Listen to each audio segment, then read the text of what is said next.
Blog Talk Radio.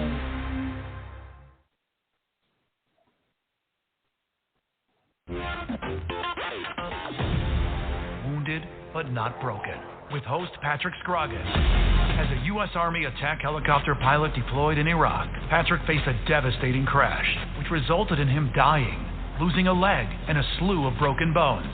Patrick's story of rehabilitation has helped others to overcome their own obstacles. Each week, Patrick recounts stories of inspiration and interviews guests who have overcome remarkable obstacles. This is Wounded but Not Broken, with your host, Patrick Scroggins.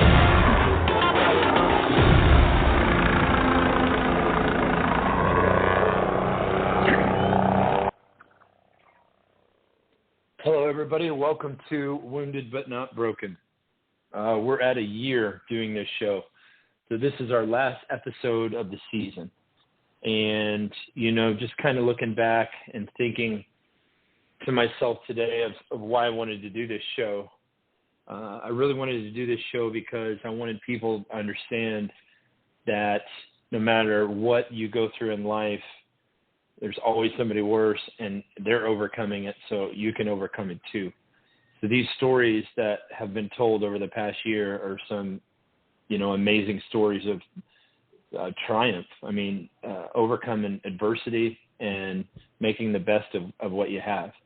And, I think it's a very important, I think we can all learn from these stories. And so tonight, I have Midge Rapoli on here with me. He's the producer of the show. And we're kind of discuss some of our, I don't want to say favorite because they're all our favorite, but just kind of some of the shows and clips that have stood out over the year for us and for many others. And so, Midge?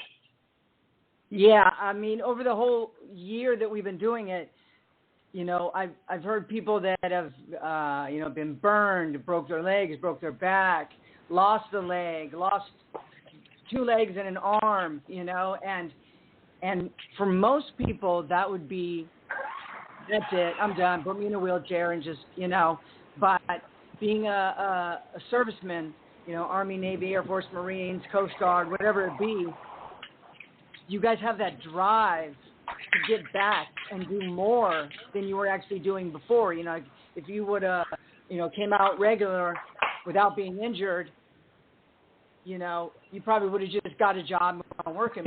When you get injured like that, they go back and they help do things. And, like you take people on, wounded soldiers on hunts, up in the mountains and you lost a leg and broke your back and everything.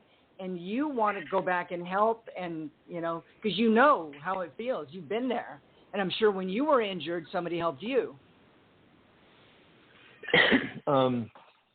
Yeah, I don't want to sound like a Superman or anything, but when I was injured, I really kind of just picked myself up. I'm kind of a loner anyway, so I've always motivated myself more than anybody else can.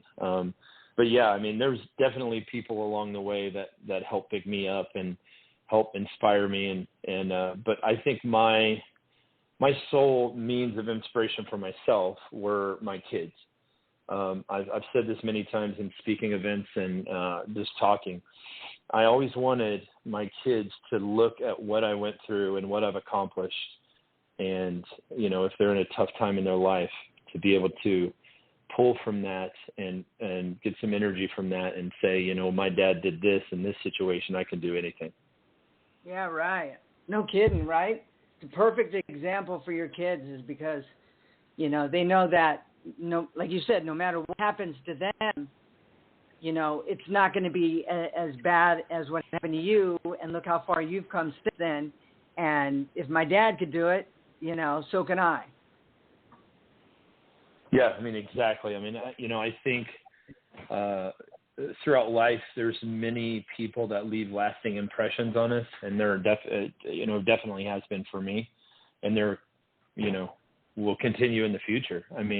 There's some amazing people on this earth, and fortunately, I had the pleasure of serving alongside. I say it all the time. I walked amongst giants. Some of these men and women that I served next to are just larger than life. And I feel like, I'm very honored to have done what I've done and honored to serve this country and continue to serve in my own way.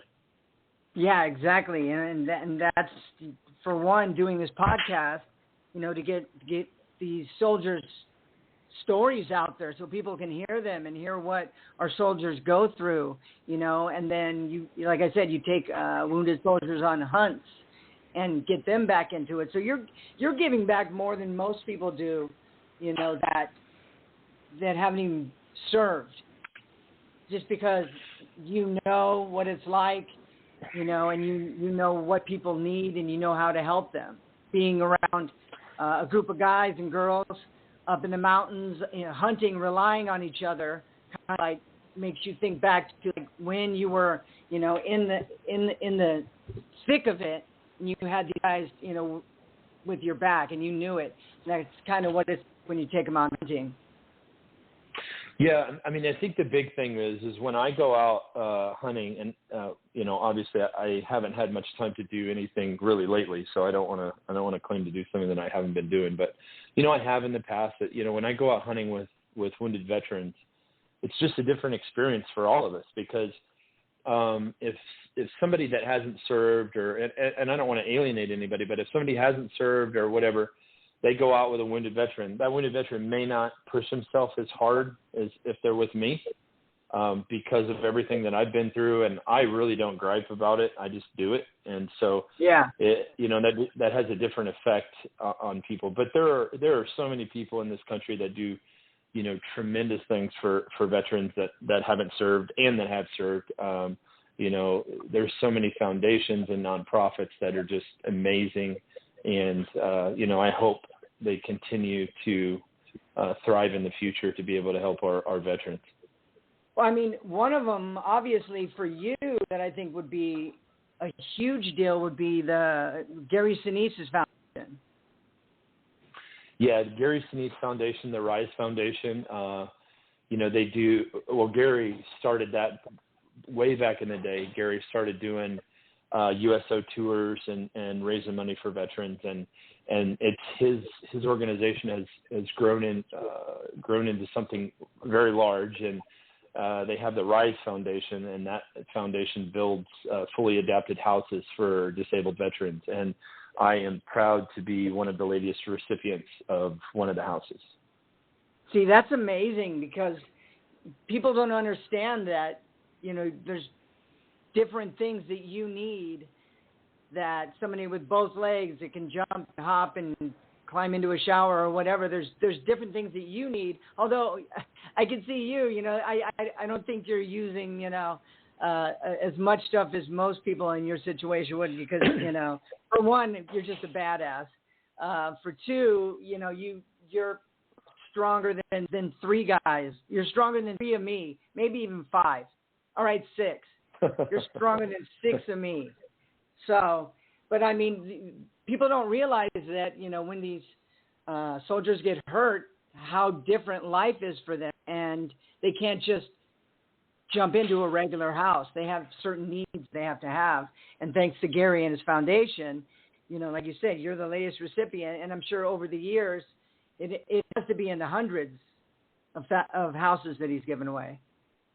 I don't know the exact number, so I don't want to say, but it's a good amount. I want to say somewhere in the 70s or 80s. And when I see these houses, I mean, and when you start this house, it's a full process. So it's completely 100% adapted to you and your needs, right? And so I know in this design process of the house and everything, for me, I'm a very prideful guy, and so I had to set some of my pride aside and realize that I'm not going to be this forever, that eventually I am going to need assistance. And so it was a very eye-opening process that we're going through designing and building this house. So and I know each soldier that has been awarded one of these homes, it's a forever home. I mean, that's it. I mean, it's your home forever. And so everything goes into it. There's really no stone left unturned, I guess, per se, when you're doing all of this. And, you know, I feel super honored to be a part of that family. And I'm hoping that, you know, I'll be able to put myself in a position where I can give back like that someday. Yeah, right. No kidding. Did Gary Sinise ever serve at all? He did not. Not that I'm okay. aware of, but you know, I mean, I think he's just one of just a super patriotic American that loves this country, that really appreciates what the men and women do. You know, there's a lot of people in this country who have no idea what men and women do in the military. They don't know what they do when they go overseas. They don't know what they do in every day. And I think, you know, for me, I think that's a failure of our military, I guess, you know, in a sense. I mean, I think, you know, it needs to be told what these soldiers do. And that's, you know, again, that's one of the biggest reasons why I wanted to do this podcast. And, you know, I've had a big variety of people on this podcast, and I've had special ops guys from various special ops groups. I've had regular soldiers, you know, infantry guys or whatever it may be. So a big variety. Yeah. But, you know, again, there's always that one common theme, and everybody wants to give back and everybody wants to help. The one thing that I find amazing, and 99.9% of the soldiers that get injured, and you ask them, did you want to go back, or would you go, you know, and they were all like, yeah, I wanted to go back. It's like you just got shot 3 times and shattered your leg, and you were wondering how soon I would be healed so I could go back with my infantry. You know, it's like that's the first thing that they think of is going back, which I find amazing, because that takes a certain kind of person. Not everybody thinks that way, you know, but soldiers, like you said, you said it a bunch of times, you're either a civilian or you were born to be a soldier. And most, you know, like you said, you were born to do this, and you knew it from the beginning, you know. Some people got in there a little bit later, but most of them, I think, like you always say, you knew you were going to be a soldier, and it's like built into you. Yeah, and I think what you said there at the beginning is a very good point. You know, when you get hurt or something happens and you have to leave early, you know, and you want to go back, you know, some people mistake that as you're like a warmonger or whatever. That is the furthest from the truth. What it is you have developed this bond and this cohesion with these men and women next to you, guys that will step in front of a moving train to knock you out of the way and give their life. You feel like you're cheating them by not being with them.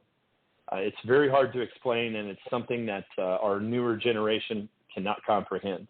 And I hope that somehow we can start getting that back into, because it's a commitment. It's honorable. It's, you know, there's one word that can sum it all up, and that's integrity. And integrity is, I mean, if you are known as a man with, or a woman with high integrity, then you cover all the bases. Integrity is that one thing that can cover everything. And, you know, and I think, you know, whether you agree with the wars or not, I mean, at the end of the day, we were attacked on our soil. And if all you have to do is go back and watch the videos of people jumping out of the top of the World Trade Center just because they didn't want to burn to death. If I watched it right now, I'd want to go right now. I mean, that's just how I'm wired. I mean, you hit me, I'm gonna hit you back hard. Yeah, as I've learned myself. But 9/11, watching that and realizing, like you said, we were attacked on our own soil, and that encouraged a lot of people to join and head over to Afghanistan. And that's what got you started, right? Absolutely. Yeah. Yeah. I had a very successful career as a commercial pilot, and I quit that day. I went to the Army recruiter the next day. Yeah, I remember I was live on the radio. We were live on the radio when it happened, and just watching that, and then just watching, you know, the whole day as, you know, the buildings, eventually the second plane hit, and then buildings went down, which is very bizarre, and something you never see unless it's, you know, one of those demolition things where they're actually taking down a building. But knowing that we were attacked and that happened, I was way too old to already join the service then. But I don't even know, being as small as I am, I think I would be too afraid to go sign up. If I'm being honest, I think I would be too afraid because I'm not that built-in type person, like you said. Well, I think there's a couple ways to look at it, right? To me, this is, one of the greatest. This is the greatest country on earth, right? I mean, we choose to whether we want to serve the country in whatever facet we want to serve it. There's other countries where you don't get that choice. You're going to do this and you're going to do that. Yeah. And so to me, I don't really look down on somebody that says, hey, I could have went, but I didn't. Well, that's your choice. I mean, I'm not gonna, hold anything against you because you made a choice, because it's a free country and we're all free and we're free to do what we choose. Right. It's just, for me, I wanted to make sure that I keep it that way. Yeah. I wanted to do my part to make sure our country stays the way that it is. And how long were you in the service before you got injured? Well, so I joined the Missouri National Guard in 1996 between my junior and senior high school. Okay. And so the military was always something that I grew up with. My uncle was a career military guy. He spent 34 years in the military, and always looked up to him. And I was just intrigued by the lifestyle. And, I always remember as a kid visiting my uncle. Everything was so neat. Everybody carried themselves so well, so polite. And it was just a different life. I mean, and you look at nowadays, I mean, 90% of these kids that are coming up, I mean, just think what 2 years in the military would do for them. No kidding, right? Believe me, I know that. Yeah. Just from having to deal with I went back to teach radio to some kids at radio school, and just seeing the lack of drive and the lack of, anything, passion. It's like they just have no drive. There's some that do, but I mean, for the most part, they don't. They just think everything should be handed to them, which sucks. Yeah, and it's from my understanding, I think the kind of military is kind of starting to go that way too. It's that whole kinder, gentler thing. And, everybody's going to have their own opinion, but my opinion is it should be one of the toughest things that you go through, going through basic training and your advanced individual trainings. I think it should be tough because the main reason you want to do things that's very difficult is because you want to challenge yourself. You want to challenge your mind. And at the end of it, you want to say, holy shit, I just made it through that. And it's a sense of pride, right? But if stuff's given to you, you're never going to appreciate it. But if you have to work for it, you're always going to appreciate that. Yeah, like last week talking with Chad Chalky, and he was Special Forces.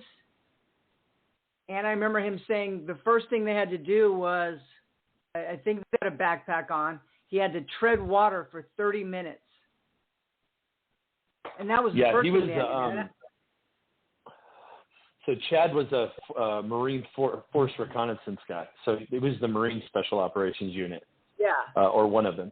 Yeah. I mean, that stuff's no joke. I mean, it's just like Joe in the SEALs or, anybody else. I mean, Keith was a Green Beret. It's all tough, man. And, when you go through something like that and that you're, in the top, 5% of all human beings, you're a proud guy when you're done with that stuff. Okay, and that's how it should be, right?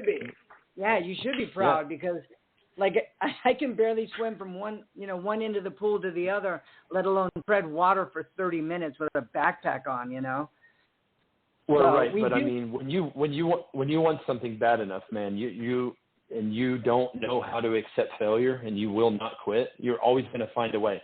If you look at David Goggins, obviously, he's blown up. He's a Navy SEAL. He hates the water, scared to death of it. You know what he did? He tied his damn hands behind his back and jumped in the lake every day. Get out. It's insane. The guy's crazy. When he got in, I mean, anybody can look up his story, but he couldn't get in the Navy because he was so overweight. And he has probably one of the strongest and most badass mindsets of anybody that I've ever seen. So he lost the weight, became a SEAL, and he's just a badass. Wow. Well, we do have some audio of some of the over the year. But why don't we take a break real quick, and then we got that. Okay. When we come back. Yeah, we'll get a word in from our sponsors, and we'll be right back. Stay tuned. So put your weapon next to mine. Put your weapon next to mine. You're listening to Wounded But Not Broken with host Patrick Scroggin. We will be right back after a word from our sponsors. Hey, right on down the line. Come on over. Come on over. What's up? My father was the best truck driver I've ever known in my life. Like a family tradition. I'm a truck driver myself. I drove around the state with my cat. To be the truck driver, you not just only see where you go, you see the world in the larger perspective. This is a really good time to be in the trucking industry. The dispatchers get good loads for them. The equipment is very new, and then it's very reliable. At GTS Transportation, we make dreams come true by employing truck drivers, dispatchers, mechanics, and many other occupations. Consider joining our rapidly expanding team where we put quality, human dignity, and respect back into the workforce. Contact us by visiting our website at gtscarrier.com or call us at 847-754-4667. That number again, 847-754-4667.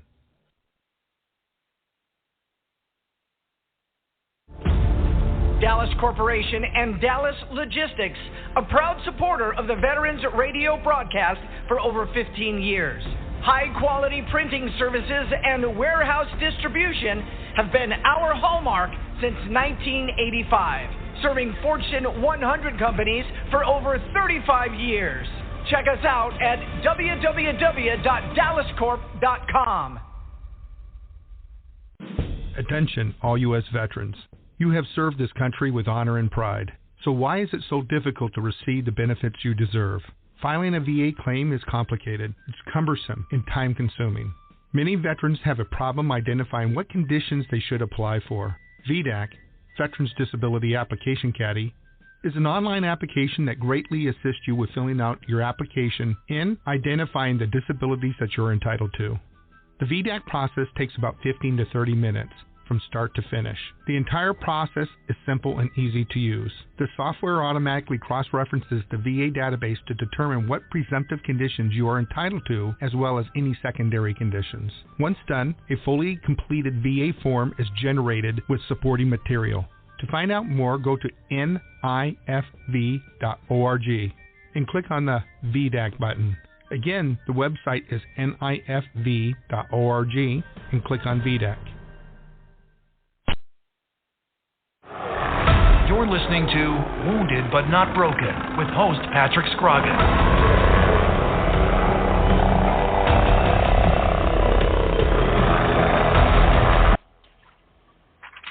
Hello, everybody. Welcome back. Midge and I are here just kind of reminiscing over the last year of doing this show. And we're going to play, a few clips that kind of really stood out. Well, some really stood out to me. And that I know that stood out to the audience. And so, Midge, which one are you going to play first? First we have Blaine Scott. He had an amazing story, and this is how he got his injuries. All my injuries included, I was 40% burned, my head, arms, legs. I had a compound fracture in my left foot. I had broken ribs, collapsed lung, lacerated liver. Oh, my face was third-degree burn. I didn't have much of a nose left. One ear was pretty bad. If you look at it now, it's a lot smaller than my other one. My lips were all burnt. My hair, I don't get a lot of my hair anymore because they were all burned off at the top of my head. He had an amazing story. And the fact that he went on is amazing. Go ahead. Yeah, Blaine. So Blaine is a really good friend of mine. And we went through therapy together. And, you know, I think the biggest thing that stands out for me is Blaine's daughter. You know, I see Blaine, I just see a soldier. Yeah, he's burnt, and you can tell. I mean, but he carries himself in the highest caliber. I mean, he was a Marine, and, you know, he continues to give back. But, you know, his daughter was around the age of my oldest daughter, and she ended up committing suicide because of bullying. And so not only did Blaine have to go through what he had to go through, but him and his wife had to go through losing a child. And, you know, both of them are, both Blaine and his wife are some amazing human beings. And to be able to, you know, come out ahead and, you know, and now they have a foundation to help with bullying for kids. And I don't know, I just respect him so much. And he's such a great guy, true American. Was that his only child, or does he have more? I forgot. He has one more. I just go on from that takes, you know, I have a daughter and a son, and just the thought of that would kill me. And that would be a tough one to come back with, on top of, you know, all of his injuries. So that would be a tough one. You know, we've had a lot of these people over the year. Yeah, and it's, you know, I don't understand. It's becoming more prevalent. I mean, with, you know, not only veteran suicide is just skyrocketed, but just, you know, of our young teenagers and kids. I don't understand it. I mean, I have my own theory of why. I think the social media and cell phones are the worst things that ever happened to this country, and that's just my opinion. Yeah. But you know, you can't really, you know, when I was growing up, it was very rare to hear about something like that, and so it's almost every day now you hear it. It's just crazy. It's just like with all these kids, you know, going nuts and mass shootings. I mean, why? I don't understand. So there's obviously a systemic problem, and hopefully the minds to be, wherever they are, hopefully they're trying to figure it out. That's one of the things that I don't know if they ever will figure that out. You know what I mean? It's just, you know, police officer suicides, teacher suicides. It's just, it seems like the world has just gotten to the point where people are like, you know what, I've had enough.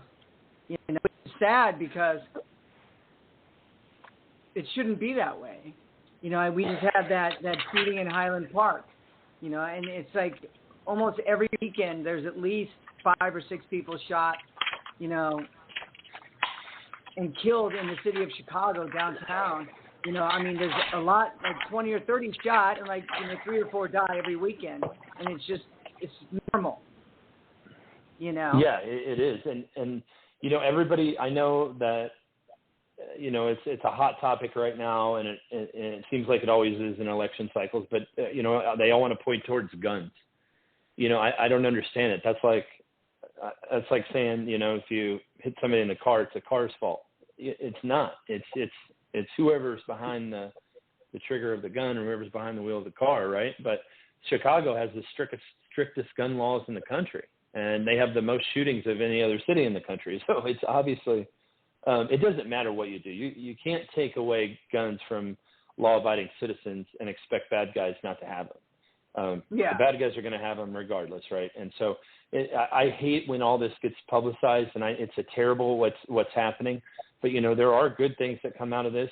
There was that shooting. I forget where it was at, but that younger guy, 22 years old, ended up pulling out a pistol and killing the guy that was shooting up people in the mall. I saw that one. Yeah, it was like a couple of weeks ago, or within the last week, I think. Yeah, I mean, I can tell you right now. You go, and this is just an example. You could go into a mall in Chicago, and if you were going to shoot it up, everybody's going to run and whatever. You go to a mall in Texas and see what happens. You're going to have about 39 millimeter pistols drawn on you, and that's how it should be. I mean, it really should. It really is. I mean, if people know that there's going to be, you know, dire consequences for their actions, then they think twice about it usually.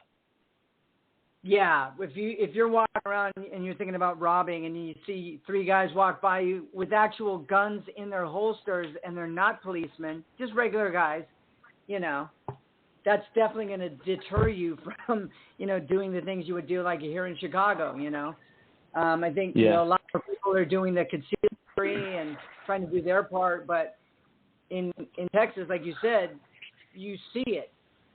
And it has an effect on you whether you know it or not. You're like, okay, I just saw 3 guys with a gun walk by. I'm not going to rob this store because,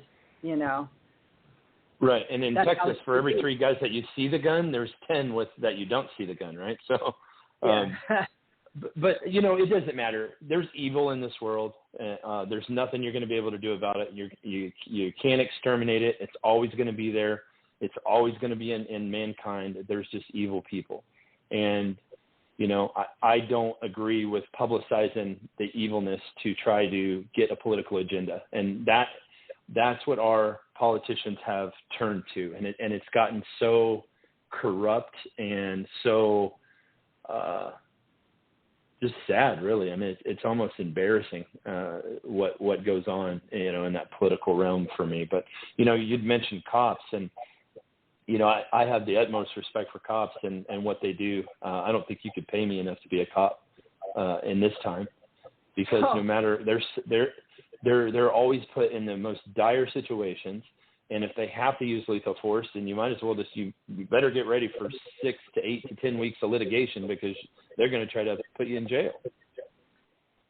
It's amazing to me that respect that people have for the police now. Watching, it's like I don't want to watch the news, but when I do, it's like, I see a group of people and they're all attacking a police vehicle. It was a police SUV, and they were running up to it, hitting the window, and it's just like, that's a police car, and you have no respect that you're going to run up there and try to break the window and do something to the officer. I don't understand that. And if they, again, that goes to good and evil, right? Yeah. That goes to the good and evil. You got evil people, and evil people, if you give them an inch, they're going to take a mile. And so when you have these big, corrupt cities that do not enforce the law, it's almost more beneficial to be a criminal. What do you expect? That's just what's going to happen. You know what? Go to another country. I won't speak of one particular, but I can think of a couple on my mind. Do some of this shit in those countries as you do in this country. You wouldn't have hands, or they'd hang you, or it's crazy. It's amazing. Somebody just called in. I don't know who it is. Do you want to find out? Yeah. Hello? Yeah, my name's Joe. I came here because it had military in your tag. So I'm a vet, and I wanted to find out what the show had to offer. While I was listening to you guys talk about your philosophies about good and evil. So, yeah, evil exists in this world, probably even more prevalent than you realize. But that doesn't mean that we throw our hands up in the air. Ostensibly, that's what the military is for, to make sure that evil from another country doesn't encroach upon our borders, speaking of the USA. And I say ostensibly. Right. Now, you're also talking about the this is a daily occurrence in Europe. You're talking about the police car that was overrun by by whatever you want to call them. Yeah. Now that's going to happen because the police have shown themselves to have no backbone. 2 years ago, when Black Lives Matter and Antifa were in Portland and in other cities in Oregon, what happened? The police could have very easily squelched the so-called peaceful protesters, but they didn't. And the reason why they didn't was because they got orders from the mayors to stand down. Now, how can you have respect for a bunch of people who are paid to protect us, and yet they're allowed to stand down and let their own precincts burn, let themselves get hurt, hospitalized, killed, and allow the people who they're supposed to protect get burned up and $2 billion worth of damage? I think that's because now if the police do anything, like Patrick said, they get sued, they have to go to court, they have to, write up a report on what happened, and they get suspended, and, just trying to do the right thing, they get in more trouble than it seems like it should be worth. But that shouldn't be the case. They should be able to retaliate and save and protect like they're supposed to do. What do you think, Patrick? Well, I think Joe's your name. Is that right? Yeah. Okay. So I agree with what you said completely. I mean, there's good and bad in every walk of life, right? So you have good cops, you have bad cops. But I know a lot of good cops, very good cops. They're all ex-military guys, and I mean, their hands are tied. They're told you're not to do this. And you're right. The mayors of these big cities tell them to stand down, and because it's all getting politicized, because we have such a corrupt system. And, a lot of the good police officers are walking away because it goes against everything that they believe. I mean, they believe in law and order, and, and they can't enforce it. And even when they do, they arrest somebody for, a pretty bad crime, and they're out a week later. Whereas if a cop ends up having to draw his weapon and, double tap somebody because of whatever the reason, his life is in danger, somebody else's life is in danger, there's about a 60-70% chance that cop's going to jail.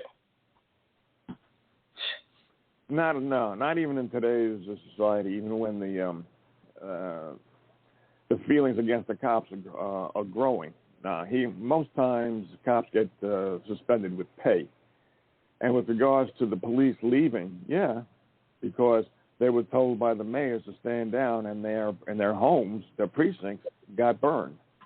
But the thing is that the cops have always been corrupt, even with the good cops. The good cops who rat out the bad cops are called rats, right? It's called the rat squad. It's not called internal affairs. And a cop should be glad that his partner, or the rats, I'm talking about the real rats, the ones that give the real good cops the bad names, that should be ratted out. They should be going to jail. Cops don't have any guts. And here's another thing. I don't know if you guys know this, but it's not even constitutional for the cops to protect. If you're paying taxes for the cops to protect you, they don't have to protect you. Did you hear about the New York City case? That's why you're never going to see me relying on anybody to protect me. I'll protect myself.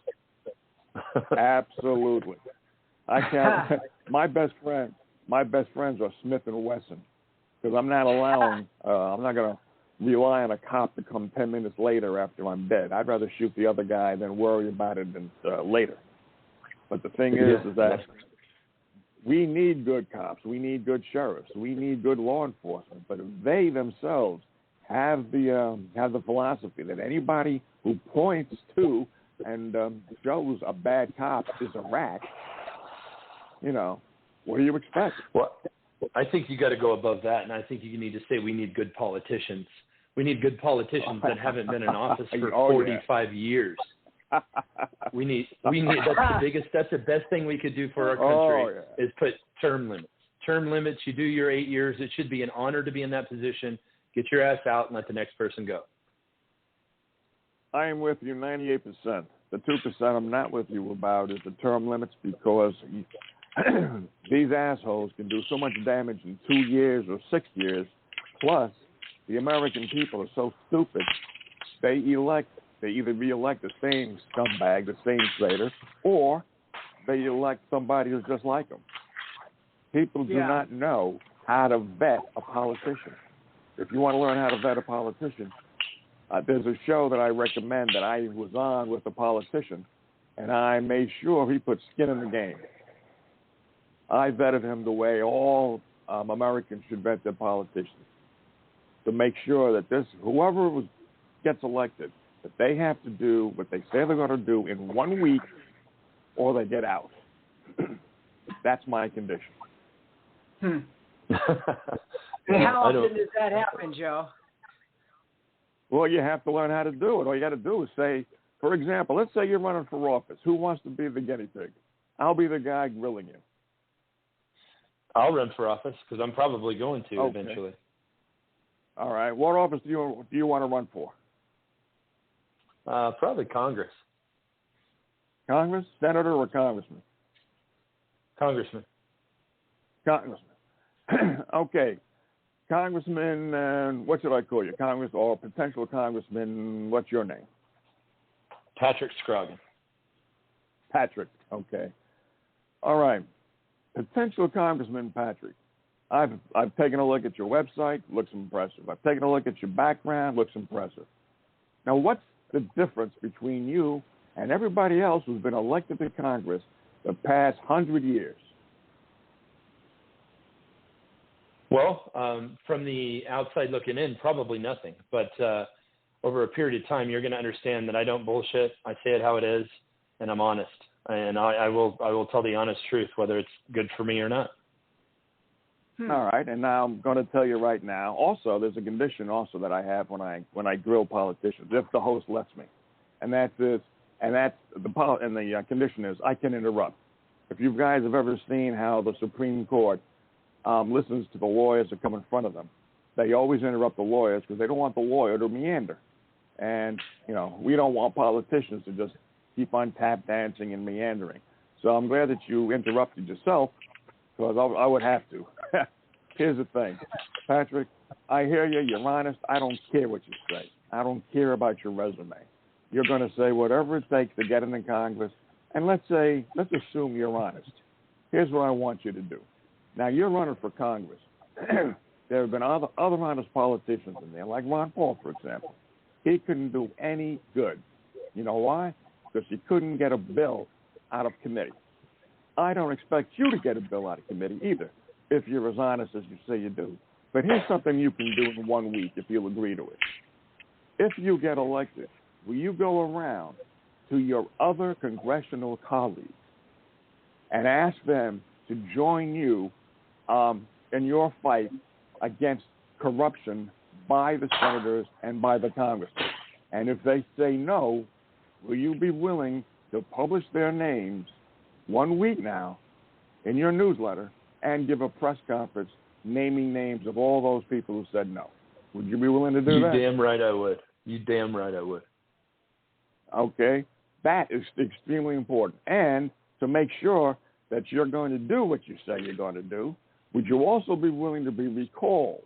In other words, if you don't do that in the first week, would you be willing to allow your constituents who voted you in to absolutely sign petitions to get you out in 1 week, not 2 years, 1 week? Well, I think accomplishing that task in 1 week would be rather difficult. So I would probably counteract that with maybe 2 weeks. And if I didn't get it done and I didn't hold a press conference, I would resign. Now, see, you're the type of congressman everybody needs. You've got skin in the game. You are publicly saying, if I don't do this particular promise, forget about all the other bullshit that all the other congressmen and gubernatorial candidates promised to do, reduce inflation, increase the shortages, or reduce the shortages, bring back law and order. If you don't do this, you're willing to get your ass out of there because you will be showing people you're a liar or you're incompetent. Now, see, that's the kind of politician we need, and that's the kind of law that we need. That's how you vet a politician. You don't say, oh, my God, you are terrific. You're going to do all of this? There's no I think the big thing, one of the big things that you said that at the beginning, you said, I'm going to say whatever it needs to get elected. I completely disagree with you. I will not bullshit anybody to get elected to anything. I've never bullshitted anybody in my life to get anywhere. I got where I'm at because I bust my ass and I'm honest. Well, good. Then that's why you said, all right, I'll be willing to have my ass pulled out of here in 2 weeks, because the purpose of a politician is to serve the people. Yep. Like Harry Truman said, he never knew of any politician who, even when they were honest and they got into office, when they got out, remained honest.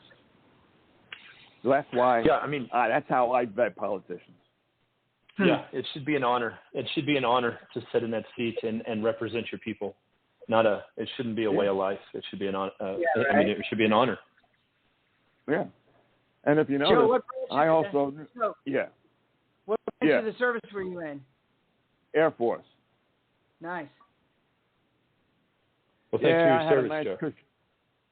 Thanks. I had a nice cushy job. Don't thank me. I wasn't in country. It was my colleagues who were in country. They're the ones who got duped into fighting for Kodak and Coca-Cola,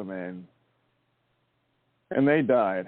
You know, I had a nice cushy job, 9-to-5 job, air-conditioned office. So yeah, thanks for thanking me, but I did my part. But the real heroes were the people my age, 17, 18, and 19, who were sent to Nam under the same pretenses that our boys today are being sent to Afghanistan and Iraq. So I want those politicians going to jail. Yeah. They who send us to the wars to make the coffers of the rich politicians richer, and the lobbyists even richer. I want them in jail. Well, there's no doubt that everything's gotten so corrupt that it's almost. And I think you said it. There's just not enough attention paid anymore. Nobody really cares. They're just in their own little world. Most of them have their heads buried into a phone on Facebook or Instagram or whatever. And that's all they care about. They don't care about what really goes on in this country. So. Yeah. Joe, thanks for your call. We appreciate it. Yeah, Joe, thanks guys, for calling in. Take care too. Sure. Yeah, and you God guys be you. safe, all right? You too. Right, Take care. Sounds good. Now we need to take a break. Midge, we do. Let's take a break, get a word from the sponsors. We'll be back and hit another clip real quick.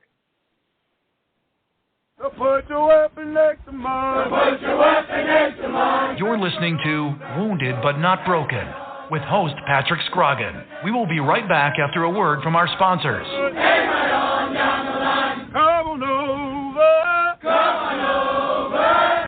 My father was the best truck driver I've ever known in my life.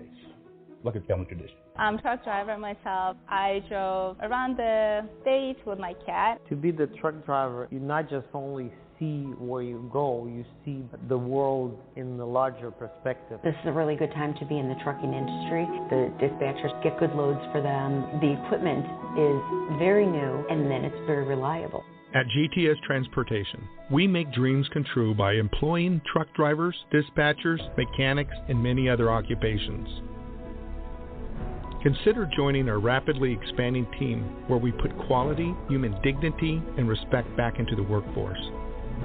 Contact us by visiting our website at gtscarrier.com or call us at 847-754-4667. That number again, 847-754-4667. Dallas Corporation and Dallas Logistics, a proud supporter of the Veterans Radio broadcast for over 15 years. High-quality printing services and warehouse distribution have been our hallmark since 1985, serving Fortune 100 companies for over 35 years. Check us out at www.dallascorp.com. Attention, all U.S. veterans. You have served this country with honor and pride. So why is it so difficult to receive the benefits you deserve? Filing a VA claim is complicated, it's cumbersome, and time-consuming. Many veterans have a problem identifying what conditions they should apply for. VDAC, Veterans Disability Application Caddy, is an online application that greatly assists you with filling out your application and identifying the disabilities that you're entitled to. The VDAC process takes about 15 to 30 minutes. From start to finish. The entire process is simple and easy to use. The software automatically cross-references the VA database to determine what presumptive conditions you are entitled to, as well as any secondary conditions. Once done, a fully completed VA form is generated with supporting material. To find out more, go to nifv.org and click on the VDAC button. Again, the website is nifv.org and click on VDAC. You're listening to Wounded But Not Broken with host Patrick Scroggin.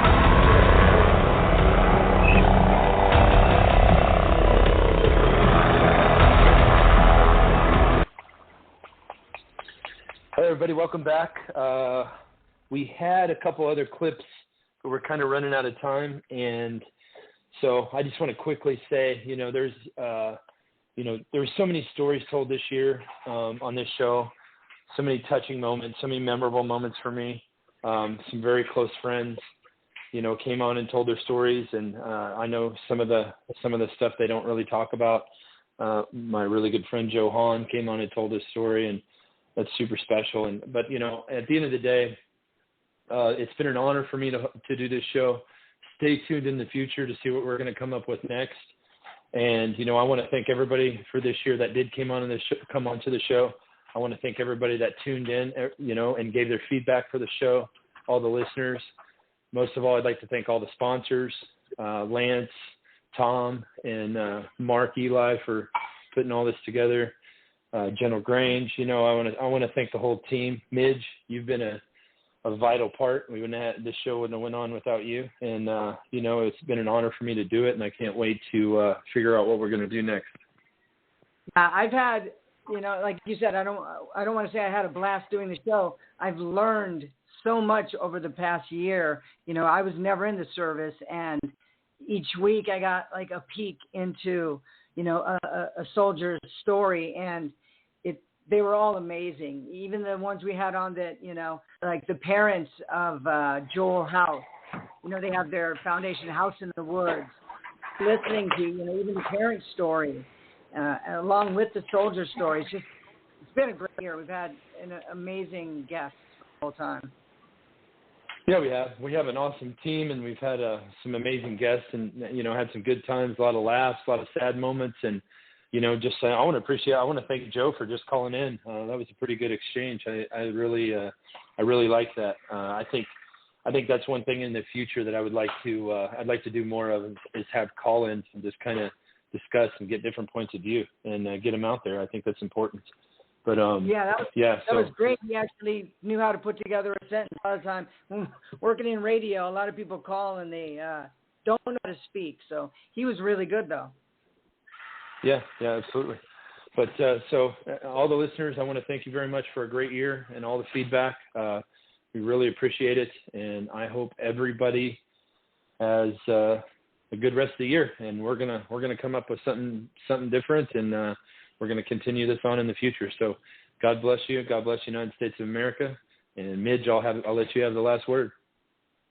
Well, I just want to say thank you for doing this and taking time out each week. I know you got a really busy schedule, and you've taken time out each week to do this and talk to these soldiers and get their stories and, make it known to other people, which a lot of people, like you said, have no idea what these soldiers go through. So thank you for opening the eyes and actually getting these people's stories out there. So hopefully we'll be back doing it again soon. It's my pleasure. And, we're going to work up something. So, all right. Well, we'll close this chapter for this year and stay tuned for the next one. Thanks, everybody, for tuning in.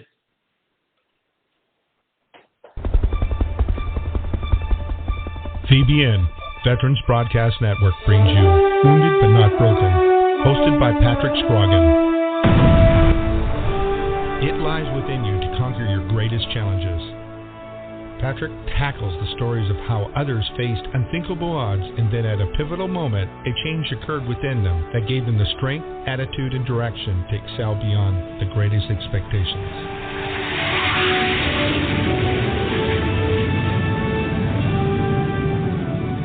Listen every week and learn how it is possible to defeat the impossible.